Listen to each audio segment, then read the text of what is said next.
ഞാനൊരു കാര്യം ചോദിക്കട്ടെ? നമ്മളൊരു ഒറ്റക്ക് താമസിക്കുന്ന ഒരു വ്യക്തിയാണെങ്കിലും, നമ്മളുടെ തലയിലേക്ക് കൂടിയോ, നമ്മളെ ചിന്തകളിലേക്ക് കൂടിയോ, നമ്മളെ മനസ്സിലേക്ക് കൂടിയോ ഒരുപാട് ഇമോഷൻസും വികാരങ്ങളും കടന്നു പോകും അല്ലേ? നമ്മളൊരു റൂമിൽ ആരുമായിട്ട് ഒരു ബന്ധവുമില്ല. നമ്മുടെ കയ്യിലൊരു ഫോൺ മാത്രമേ ഉള്ളുവെങ്കിൽ പോലും, ഈ ഇൻസ്റ്റാഗ്രാമിലെ റീൽസ് തട്ടി, തട്ടി, തട്ടി കാണുമ്പോ, ആ ഒരു റീലിലുള്ള ഇമോഷൻ ഇപ്പം സങ്കടാണെങ്കില് അത് നമ്മളെ എഫക്റ്റ് ചെയ്യും അല്ലേ? അടുത്ത റീലിലുള്ളത് ഒരു സന്തോഷാണെങ്കില് അതും നമ്മളെ എഫക്റ്റ് ചെയ്യും. നമ്മള് സന്തോഷിക്കും. ഒരു കോമഡി ആണെങ്കി നമ്മള് ചിരിക്കില്ലേ? അടുത്തൊരു റീലില് വേറെ ആരെങ്കിലും വഴുതിയടിച്ച് വീഴുന്നയാണെങ്കിൽ നമുക്ക് പേടിയും ഭയമൊക്കെ വരും അല്ലേ? അപ്പൊ ഒരു ഗാഡ്ജറ്റിന് എങ്ങനെയാണ് നമ്മളെ ബ്രെയിനിന്റെ, നമ്മളെ ഇമോഷൻസിനെ ട്രിഗർ ചെയ്യാൻ പറ്റുന്നേ? അപ്പൊ നിങ്ങളൊന്ന് ആലോചിച്ച് നോക്കിയേ. എന്തോരം ഇമോഷൻസിലേക്ക് കൂടി ആയിരിക്കും ഒരു വ്യക്തി ഒരു ദിവസം തന്നെ കടന്നു പോകുന്നുണ്ടാവുക.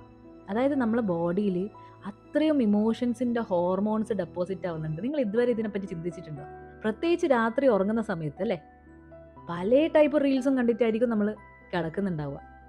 നിങ്ങൾക്ക് ഒരു റീലിൽ നിന്ന് അടുത്ത റീലിലേക്ക് പോകുമ്പോൾ പെട്ടെന്ന് പെട്ടെന്ന് പെട്ടെന്ന് ഇമോഷൻസ് മാറുന്ന ഒരു എഫക്റ്റ് നിങ്ങൾക്ക് എക്സ്പീരിയൻസ് ചെയ്തിട്ടുണ്ടോ? നിങ്ങൾ തന്നെ ചിന്തിച്ചിട്ടുണ്ടോ ഇത് എന്തുകൊണ്ടായിരിക്കും എന്നിങ്ങനെ ഓരോന്നും ഞാൻ കാണുന്നത് എഫക്റ്റ് ചെയ്യുന്നതെന്ന്? ഉണ്ടെങ്കിൽ ഒന്ന് കമന്റ് ബോക്സ് പറയാം.